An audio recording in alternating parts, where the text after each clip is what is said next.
What's up, everybody? Welcome into the latest Windy City Gridiron Radio. With you, as always, your host, Robert Zaglinski. I know you've been desperately waiting for a new episode after the results of the Bears 2018 draft.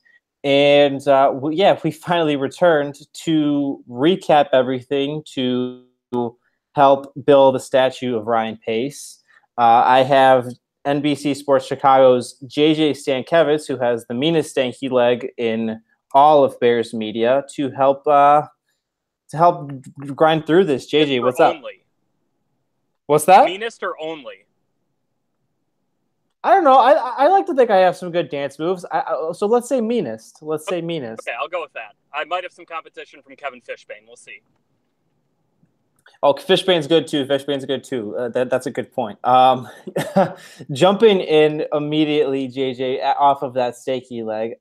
Before we talk individual breakdowns of each of the picks, what is your general thought process of what this recent draft means overall for the Bears? You know, it accomplished quite a bit in terms of finding the best players available who also fit significant needs for the Bears. Mm-hmm. You know, obviously, I'm sure we're going to talk about outside linebacker at some point. That was kind of the blind spot of this.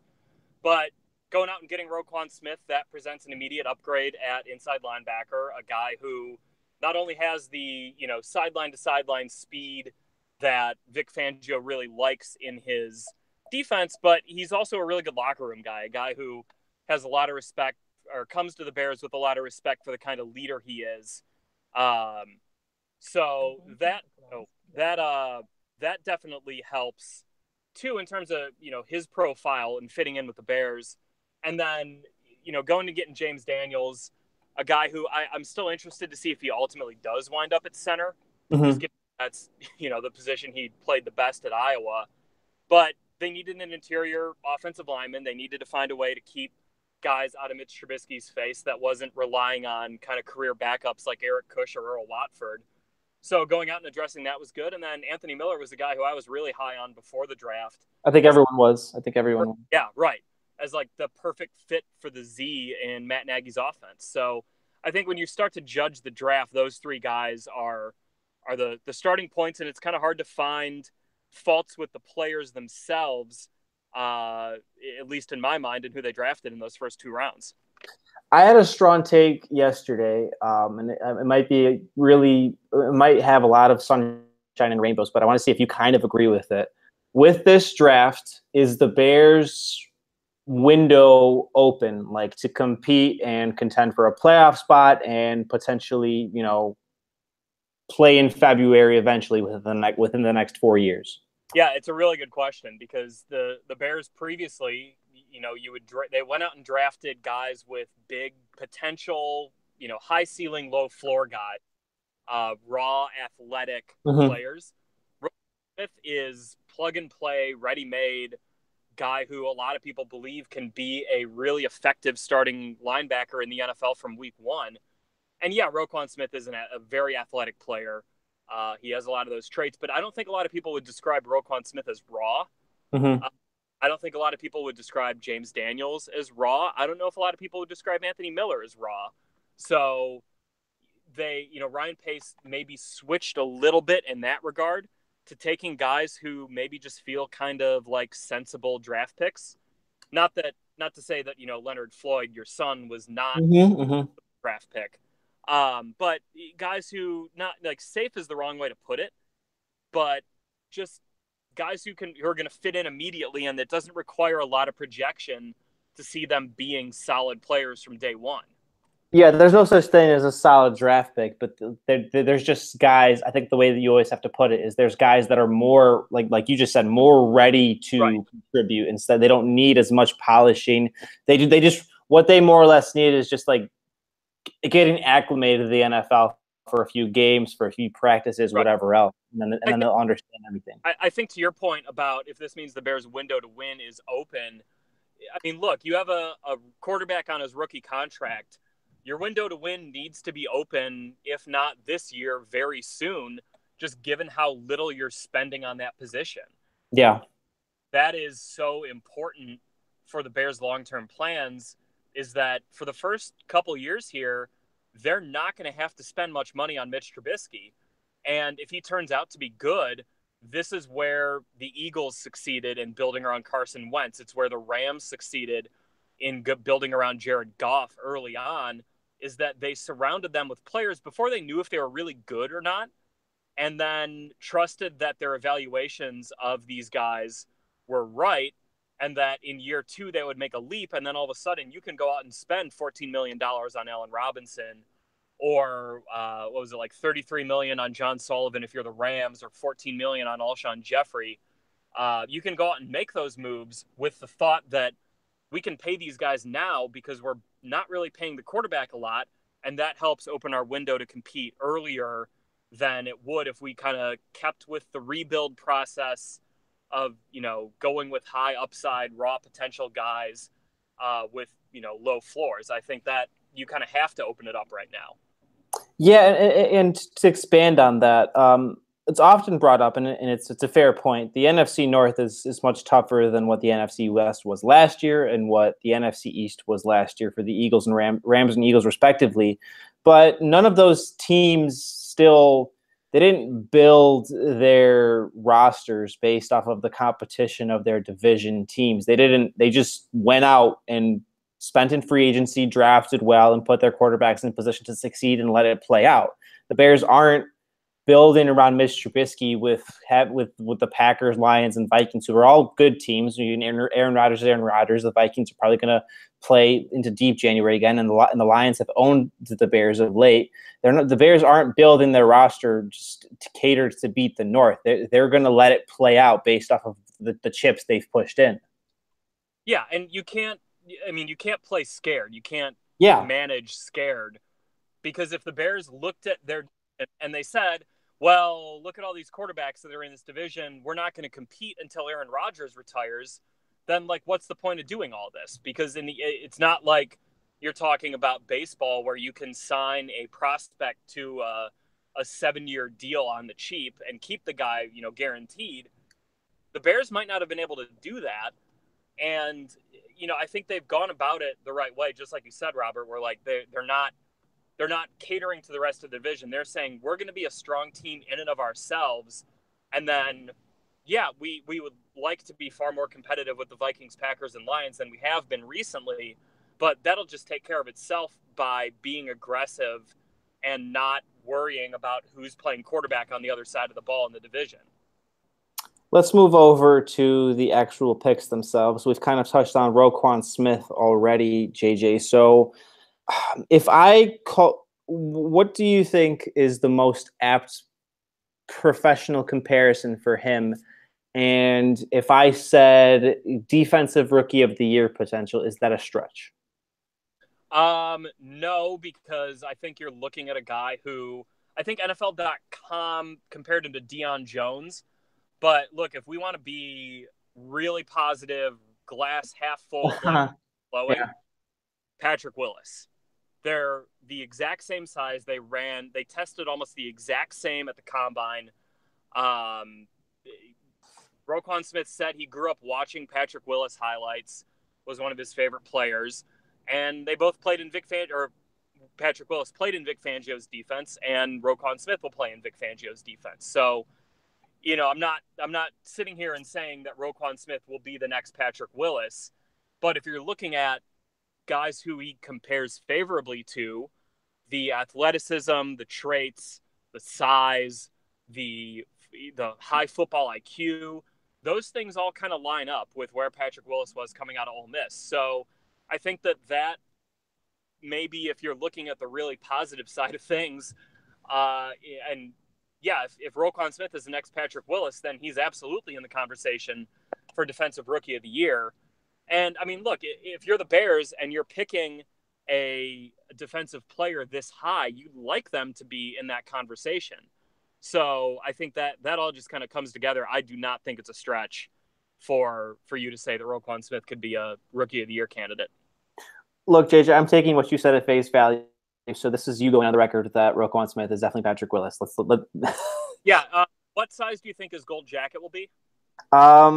I don't know. He has pretty broad shoulders, right? So it's kind of it has to be like it has to be pretty custom. But they haven't had issues like that. I mean, they've been doing football players for years, so it'll be fine. You know what? Actually, I thought was another fair comparison. Dan Kadar, who does the draft stuff for SB Nation, he said he was he was a faster, better Lance Briggs, and I thought that was if you watch Smith play in Georgia, I thought that was actually really apt considering because what Briggs was often known for was that kind of 3rd and 1, 4th and 1 for the offense where he'd break through the line. He'd be the only one that would stop, like a stud running back like Adrian Peterson or Frank Gore or whatever. That's exactly what Roquan Smith did at Georgia. I mean, except he's probably a better athlete than Lance was. Lance was like 250 pounds more, a little more plotting. But I thought that was interesting. I mean, if that's who they're getting, then that's amazing. Yeah, and Briggs was a 3rd-round pick because you're right, he wasn't the most elite athlete. But, yeah, I mean, from a football smart standpoint, from a toughness standpoint, there weren't a whole lot of linebackers better than Lance Briggs when he played. So, yeah, I mean, if the Bears are getting the next Lance Briggs in Roquan Smith, then I mean, it's hard to knock a pick out of the park more than that would be. I'm moving over to the first second rounder. I'm not going to buy anything Ryan Pace says about his draft picks immediately after the draft. But does it really matter if James Daniels is playing guard or center? I personally think he's starting by week 1. He's the starting center against Sunday Night Football against the Packers. But if he's at guard, that's fine. They ultimately they've bolstered their interior offensive line, and they have a nice interior duo there with him and Cody Whitehair. Yeah, I mean, I think that we maybe get too caught up in if as a center. Interior O-line is pretty interchangeable. I mean, Cody Whitehair was a guard until a week before the 2016 season and almost made the Pro Bowl as a center. So, you can make that transition. I do think that Daniels does profile better as a center, just kind of based off of some of the zone running schemes that they ran at Iowa. And then with Cody Whitehair being a natural guard from Kansas State. But look, I think whatever combination that Harry Hiestand settles on, you should trust because he is one of the best offensive line coaches in the country. There aren't a whole lot of O-line coaches ever who can say that they coached 2 top 9 picks in the same year and also have had a first-round pick playing left tackle for them literally every year that they were at a certain job like Harry Hiestand did at Notre Dame. So, I would trust in whatever combination he comes up with. And if it is Daniels at guard and it's Whitehair at center, or if it's Whitehair at guard and Daniels at center, either way, the interior of that offensive line is a lot better. And it's really going to help Jordan Howard and Tariq Cohen with that inside zone running scheme. And then obviously help, keep guys out of Trubisky's face. Yeah, overall, you have, regardless of where Daniels plays, you have from left to right, you have Charles Leno, you have Daniels or Whitehair at left guard and center, however that lines up, and then Kyle Long, if he's even 80% of what he's been, if he's able to stay healthy from left to right going into 2018. So that's Kyle Long. Along the lines of what you said there, if he's 80% of what he was, that still is a really good player. Mm-hmm. I mean, last year he was never 100%, not really even close. He's pretty well. There were some games where he took over, and I look at the Pittsburgh game. I thought he played really well. The Detroit game at home, he played well. So yeah, an 80% Kyle Long is still better than a lot of offensive linemen and interior offensive linemen in the NFL. Before we get to Miller, I don't know if it's necessarily an elephant in the room, and I'm not knocking Bobby Massey. I mean, I think he's an adequate starter. I just don't think he's the starter on a contending team. Did the Bears make a mistake not really addressing their tackle of the future in this draft? JJ, what do you think? Because if you're looking at creating the best offensive line for 2018, you had to draft Daniel. You had to draft an interior guy, so that being Daniel, for instance. I was maybe a little surprised they didn't go for someone in the 4th or 5th round. Or even like Tyrell Crosby, who did he fall to the 6th? He fell to the 5th to Detroit, ironically. Yeah. So, but just not addressing that was a little surprising. it does mean that that's going to be a significant hole for them a year from now. But if you're looking at creating the best structure around Mitch Trubisky in 2018, then you didn't need to draft a tackle this year. So, Massey's adequate. He's fine. But yeah, I don't know if he's the right tackle on a Super Bowl winning team, but I think the rest of the offensive line is good enough that they could contend for the playoffs.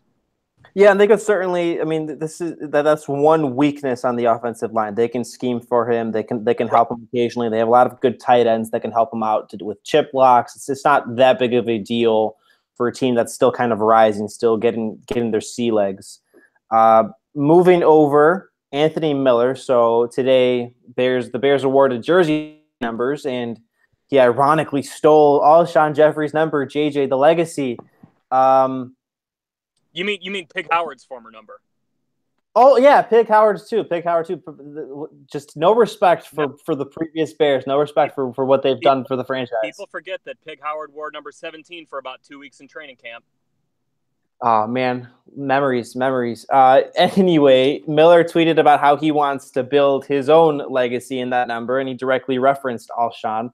I'm inclined to believe that he can be pretty good. I think we touched on it at the top of the show. A lot of people think he can be pretty good. He's an aggressive, physical guy that's confident and that has an intense compete level. I mean, what's his fit with Chicago, JJ? Yeah, exactly what you said. Just that, he talked about like the Memphis grind of bringing that to Chicago. And it's not just lip service. I talked to his wide receivers coach from college, David Johnson, and this perked me up where he said, Anthony Miller reminds him of Tyrann Mathieu, and Johnson coached Tyrann Mathieu when he was a high schooler. And so I was like, what do you mean by that? They play different positions. And he said, it's just the way that they attack everything, whether it's film study, taking notes, diagramming plays, meeting with coaches, working in practice, working in games. They both do everything with a certain relentlessness and this will to not lose. I didn't want to go the Hawk Harrelson TWTW. But they both just kind of have that attitude of, they're not the biggest guys, but they carry themselves like the best player on the field when they're out there. And, the work ethic that Anthony Miller showed to go from being a walk-on who was signing a blank sheet of paper on his quote-unquote signing day to go to Memphis to miss, not play the first 2 years he was there due to an injury, and, he's buried on the depth chart as a walk-on, and then to come out and be this star receiver with nearly 3,000 yards in college. I mean, you can't knock what he did at Memphis and the work ethic that he has. And then on top of that, he's just got really good instincts for the position. He may not be the fastest guy. He's not the tallest guy, but his instincts for playing receiver are really good, and he runs really good routes. That was one of the things I asked Matt Nagy last week on was, what did you see from him on tape as a route runner? And he said what Miller does is he sets the angle for the quarterback really well, where a lot of college receivers nowadays will run like semicircles, curl routes and comeback routes, where it's like one continuous motion. And it's really easy for NFL defensive backs to jump those routes. For Miller, he is able to set himself, plant, box out the cornerback. And even though he's only 5'11", that makes him a bigger receiver, essentially. And that's not something that all college receivers have the ability to do. So I think the Bears really hit on a pretty good player in Anthony Miller, not just for what he can do on the field, but just the kind of person and mentality that he brings to the position. Yeah, that's a big nuanced thought there. Interesting nugget. I'm a big analytics guy, JJ, and I look a lot at athletic profiles.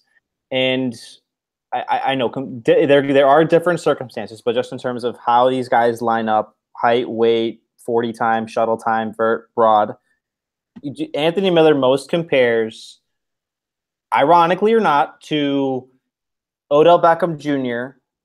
and Antonio Brown coming out. Is that setting the bar. I mean, that again, right now it's really just stretched for the top three receivers and two of the top three receivers in football. But is that, down the line, I mean, I think he can be that kind of number one, especially with maybe if things don't work out with Allen Robinson, or maybe just Anthony Miller is the young guy that eventually takes over the role in this entire Bears offense. Is that such a huge stretch? I mean, I don't think we can crown Anthony Miller as the next. It's like to say Roquan Smith could be the next Patrick Willis, to me, is more closer to reality than Anthony Miller is the next Antonio Brown. I'm just throwing these out, Jage. I know, I agree. I'm just throwing these out. Yeah, no, but I mean, if that's the profile that he fits, then yeah, he's got a lot of those same athletic traits. And then just from the mentality standpoint, and I mean, Antonio Brown has got to be the toughest receiver in the NFL, maybe in NFL history, just for what he had to work to get to this point. I think that even if he's half of Antonio Brown, that's still a really good player. Something that was interesting, I thought, though, that Miller's receivers coach told me is that Anthony Miller kind of understands he needs someone opposite of him for him to really be successful. So, he wasn't a ball hog. He wasn't, obviously every receiver wants the ball, but he wouldn't pout when he wasn't getting the ball. He would just go and say, okay, coach, like, I understand the routes and, how can I help? How can I run block? How can I do all these different things? I think for the Bears, starting off with him opposite Allen Robinson, also with Taylor Gabriel, Trey Burton, plenty of targets to go around, will give him kind of a nice soft landing. And he easily could prove himself in training camp worthy of being the number one receiver and the number one target. That would not be totally out of the question. I do think that, down the road, maybe we're talking about the number one receiver of the Bears, but for now, a guy who's the number two opposite Allen Robinson, he fits perfectly in what they want to do. This is Windy City Gridiron Radio's Robert Zaglinski speaking with NBC Sports Chicago, JJ Stankevitz. You can follow us on Twitter at WC Gridiron. Follow me on Twitter at Robert Zaglinski, and follow JJ on Twitter at JJ Stankevitz. JJ, moving over to the guy that I think a lot of people, including me, were saying there was just a chorus of who when they drafted Joel Iyiegbuniwe. Iyiegbuniwe. I've learned how to write it. I just haven't learned how to say it. So yeah, I don't know how to write it yet. That's kind of the problem.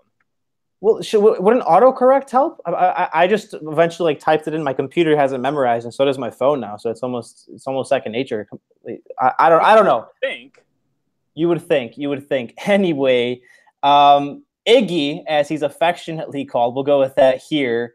So the Bears, there was a bunch of, we touched on it before, there were a bunch of edge rushers still on the board. Duke Ejiofor, Josh Sweat, Tyrell Crosby was someone that went later as a tackle. And the Bears curiously picked an inside linebacker so two of their top four picks were at the same position. And for a guy that played at Western Kentucky, a little bit of smaller level competition, what did they see in him, and what does this kind of mean for maybe someone like Danny Trevathan? Yeah, it could mean for Trevathan that he's playing essentially on a contract year this year. This is obviously before the Bears get Iyiegbuniwe in camp and, get their hands on him to see what they really have. You can say this is, a curious pick, but if Ryan Pace is sticking to we're taking the best player available, that they thought he was the best player available, then you go with him. And for what it's worth, Ryan Pace has done pretty well on fourth-round picks in his time as Bears GM. So, I think that maybe trusting him a little more on this one than some people are giving him credit for. But Iyiegbuniwe is a guy who, he only played 1 year of inside linebacker at Western Kentucky and played pretty well in that spot. He's, kind of an instinctive guy who I think does fit the profile of what Vic Fangio wants out of his inside guys. And I think I wouldn't rule out this year him having some situational edge rushing ability, just because he has done it before. And he could be a guy who, if you need someone to try to affect the quarterback you know, with the outside linebacking depth chart looking the way it does, he maybe is a guy who you could look to in that situation. So I think that's going to be interesting to kind of follow. But, you know, worst case for him this year is he's probably a special teamer to start off, which isn't, you know, the worst idea. But yeah, for a 4th-round pick with edge rushers on the board, it definitely did raise some questions.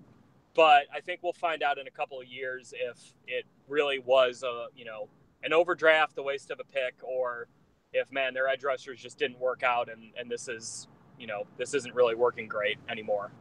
This is the kind of, I think, pick that a organization that's comfortable with most of what it has on defense. I don't think the Bears are necessarily comfortable with what they've had at inside linebacker. Nick Kwiatkowski isn't. He's not proven. I mean, I think a lot of people are penciling him in as a starter this year, and that's probably not going to happen now. More than likely. And then Danny Trevathan hasn't been totally reliable the last 2 years health wise. Jarrell Freeman didn't work out, who retired yesterday. So they've previously went with a free agency approach, and this year was more about a homegrown thing, about trying to take care of a position in advance. So I can at least see it from that perspective. It just bothers me otherwise. It's kind of interesting because we just got done talking about the Bears not addressing their long-term tackle situation, but they did address potentially their long-term inside linebacker situation. I guess maybe they just didn't have a 4th-round grade on any of the tackles that were out there when they picked. Maybe that was the case. To Bilal Nichols, the 5th-round pick.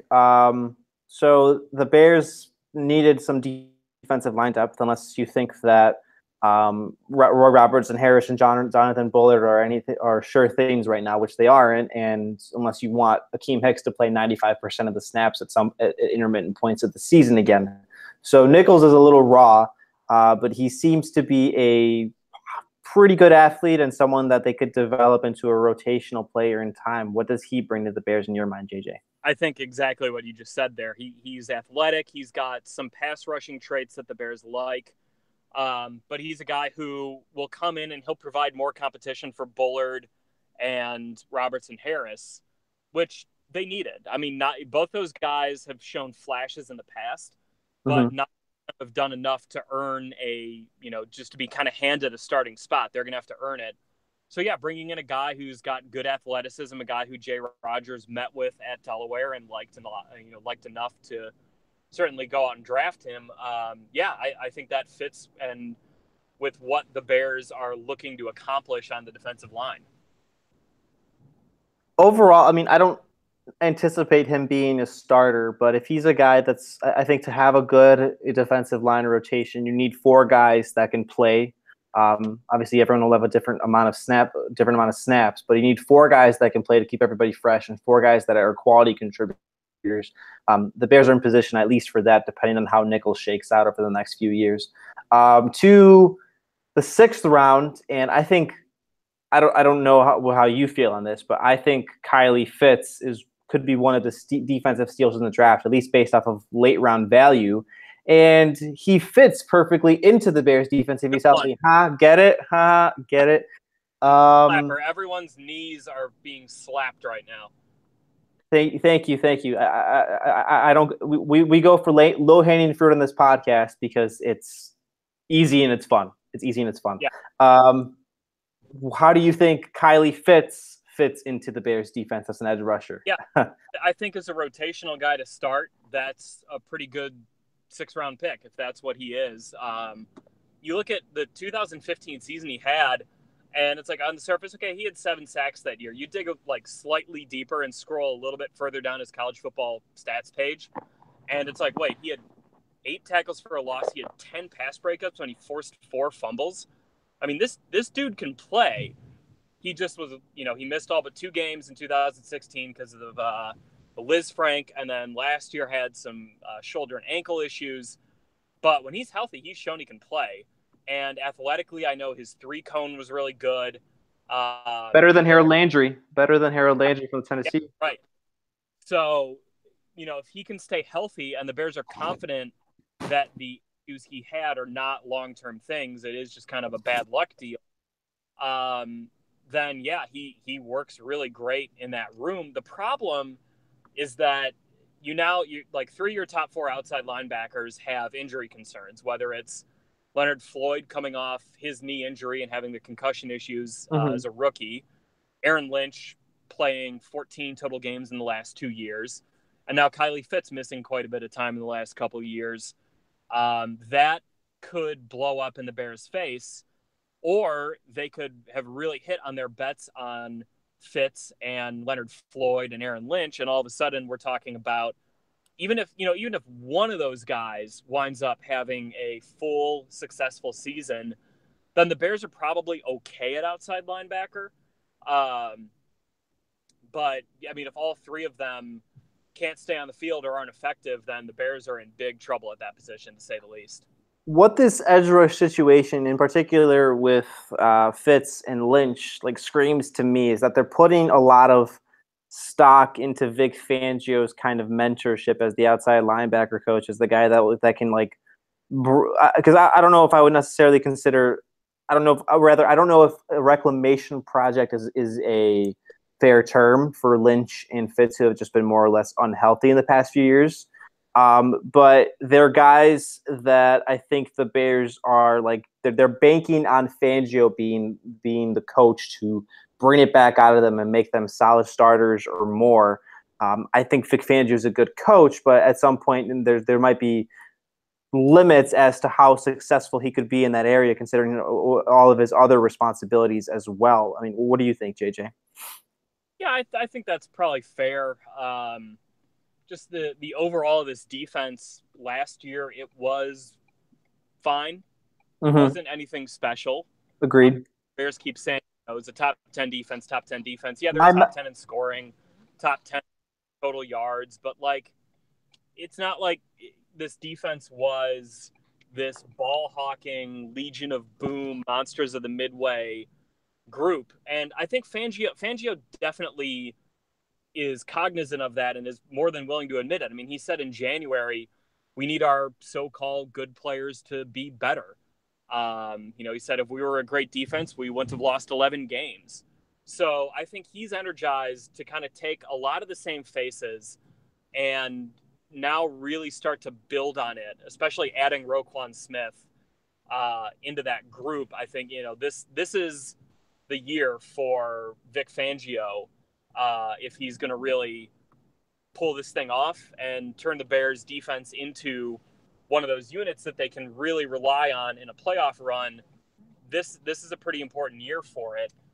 Just given that you have, Akeem Hicks, Eddie Goldman, Danny Trevathan, Roquan Smith, Kyle Fuller, Prince Amukamara, Eddie Jackson, all these guys being now, except for Roquan Smith, having multiple years in the Bears defense. It could work really well this year, but the other thing too is that with all the improvements they've made on offense, even if they're just solid, kind of like they were last year, the Bears are going to win quite a few more games than they did based on their offense presumably being a whole lot better. JJ, never tweet that the Bears defense wasn't as good as I'm doing air quotes, the top 10 defense was. You will regret your mentions immediately. I just have to warn you. I regret my on everything I tweet except Simpsons references and tons. So yeah. Oh yeah. Wrapping up the draft picks, Javon Wims, good high point guy. I don't really think he has like too much right now, at least too much of a chance to make the team though. What are your thoughts on another Georgia reunion piece for Leonard Floyd and Roquan Smith? Yeah, if the guy you pick in the 7th round makes your team out of training camp, then you've probably done a good job drafting them. How he fits is a little less important at that point. Yeah. But, the Bears like his size. They like that ability to kind of high point it and, box guys out and use his size well. He was decently productive at Georgia this year. So, yeah, as a 7th round flyer, why not? I think you're right. He's got an uphill climb because Josh Bellamy and Benny Fowler are both special teams guys. So he's going to really have to show that he's either a projectable receiver or he's got the willingness to succeed on special teams. Otherwise, yeah, it is going to be a difficult road for him, to make the team. Oh man, as soon as I tweet that the Bears draft, or as soon as I tweeted that the Bears drafted Wims, just immediately in my mentions again, not going back to the tweets. Oh, is he gonna take Bellamy's spot? Just Guys, it's April, and we're yeah, talking about the last receiver on the team. Come on, there's yeah. more. There's much more important things. It's complaining about like the depth that doesn't matter as much, like a sixth or fifth receiver. Anyway, that's just me on my soapbox. Who's really excited about the Bears signing some undrafted free agents too? Yeah, that's nice segue. Thank you. You definitely didn't know that I was going to that next point. Um, who are undrafted free agents that intrigue you, JJ? That have a chance to make the roster. So this is bad, but his name escapes me. But the safety from TCU, the Bears don't have a lot of depth at safety behind Jackson, Amos, Bush, Houston Carson, and then I guess DeAndre Hall, a guy I don't even know if the Bears like that much, given how they didn't really use him last year. They don't have a lot of depth there, and we are talking about a guy who is an all Big 12 safety. Now you can maybe flip that on the other side and say, well, that's hold on, JJ. You're talking about Nick, or just so you know. Okay, Nick, continue. you can say, being an all Big 12 safety is on one hand a good thing. On the other hand, it's like leading single A in home runs or something, or like leading Major League Base, or being like fifth best in ERA in 1999 when everyone was hitting a zillion home runs and like guys had 5.5 ERAs and that was normal. But he'll have an opportunity to compete for a roster spot. So yeah, he's a guy I'm intrigued by. Just because I covered Notre Dame, Andrew Trumbetti and Niles Morgan. Morgan was a guy I thought he'd test a lot better than he did on pro day for Notre Dame. Mm-hmm. But he's a guy who got jerked around between three defensive coordinators while he was at Notre Dame. And, the first guy who he was under, Brian Van Gorder, taught him absolutely nothing. So he kind of had a slow start to his college career. But a guy who, the Bears don't need inside linebacking depth, but maybe he could be a practice squad guy if they, move on from Jonathan Anderson or John Timu. Andrew Trumbetti's an interesting guy because he didn't produce a whole lot in the way of sacks while he was at Notre Dame, but they're also running a lot of 4-3 base, and I don't think he was a very good fit as a defensive end in that. He's a really athletic guy. He was a kick returner in high school, and a guy who maybe he's got a pass rushing trait to him, but a guy who's athletic, get him in camp, get him in mini camp, OTAs, see what you got in him. Definitely worth a flyer on him. This is Windy City Gridiron Radio with you, as always, host Robert Zaglinski, JJ Stankevitz from NBC Sports Chicago, talking with me about the Bears draft, the aftermath, building a statue of Ryan Pace, all that good stuff. Follow JJ on Twitter at JJ Stankevitz. Follow me on Twitter at Robert Zaglinski, and follow us on Twitter at WC Gridiron. JJ, so the draft's wrapped up. We have a few more practices next week, rookie minicamp, OTAs at the end of May, and leading into the first week of June. And then finally, there'll be like a 6 or 7-ish week break, the summer break, for everyone to decompress. What are, of everything we've discussed, what's something that we haven't discussed, like a remaining question for you going into camp and into the season? With the acquisition period over. Yeah, I just want to watch how Mitch Trubisky lead now that this is his team. The Bears are going to count on him obviously quite a bit, and for all the draft talk and for all the talk about the excitement about free agents, the thing that matters the most is how well Mitch Trubisky plays in 2018. So that is storylines 1 through 4 for the Bears. I'm still interested in Kevin White. I want to see what the Bears have in him. If maybe playing under a new coaching staff kind of rejuvenates him, gets his confidence back.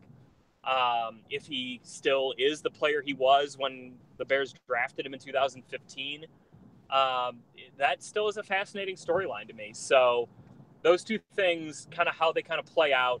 But yeah, get ready to read a lot about Mitch Trubisky over these coming weeks. Well, yeah, I'm prepared for it. I don't know if I've ever written about a consistently good quarterback, so I'd like to I'd like to have a little more fun covering this team. I actually forgot to touch on White. So and it's not. Please, I don't. How do I phrase this? Them not picking up his fifth-year option and then White going out and having a good 2018 season. That can't be a mistake in hindsight, right? We can't. I mean, that's an obvious thing. That's an obvious. But I know it's going to happen. I absolutely know it's going to happen. Yeah, we're not doing that. We're not playing that game. If the Bears picked up Kevin White's option and didn't match Cameron Meredith's offer, that would be the most baffling thing that I think Ryan Pace has ever done. Obviously, that's not what happened. So no, there should be no revisionist history on this one. All right, let's finish up with a mailbag. 2 questions from it. So we've been talking a lot about tackles, and at Big Celio, Brandon Sell, whatever is your apologies, I can't see it well. He asked, is Giants offensive tackle Eric Flowers worth trading a 6th or 7th rounder for next year? Maybe. I don't think you need to bring in someone to compete with Bobby Massey that would cost you a draft pick. I think if you're going to look for someone to trade for, it'd probably make a move for Shane Ray. Potentially, I know that's been floated out there by a couple people, MIZ. Yeah. Okay, but if a good pass rusher is hitting the open market, because they're not a good pass rusher, then right, based off that logic, because good pass rushers don't hit the open market. But a guy with some upside who, if you take a flyer on him, that's not the worst thing. Right. You could take flyers on worse edge rushers. What would you give up for someone like Ray in terms of a draft pick? Probably a 6 or a 7. Okay.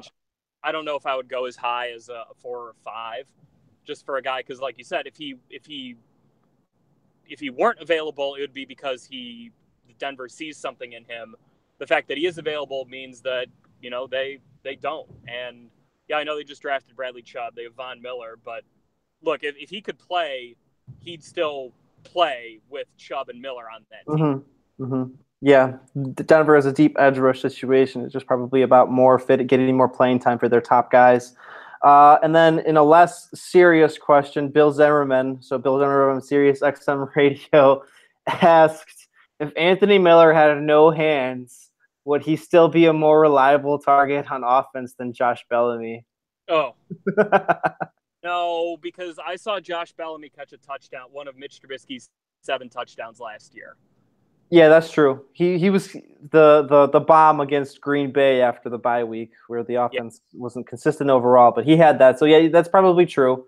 I know the people that care about the 5th and 6th receiver would disagree, though. So incessantly care about it. Special teams ace. Special teams ace. All right, that should just about wrap up this episode of Windy City Gridiron Radio, everybody. JJ, really appreciate you taking the time. I know you're a busy man. Just great insight, great conversation as always. The stanky like you have in person, it comes out in the knowledge you drop on the podcast. Just like it permeates. Just like you bring the same gusto. Oh, thank you. I appreciate that. That is JJ Stankevitz from NBC Sports Chicago. You can follow him on Twitter at JJ Stankevitz. Covers the Bears for them. Just overall great person. A lot of good knowledge to offer. Follow us on Twitter at WC Gridiron and follow me on Twitter at Robert Zaglinski. As usual, everyone, we'll have the summer's coming soon and we'll wrap everything up for the Bears and before we take our break. But we appreciate you listening and stay classy.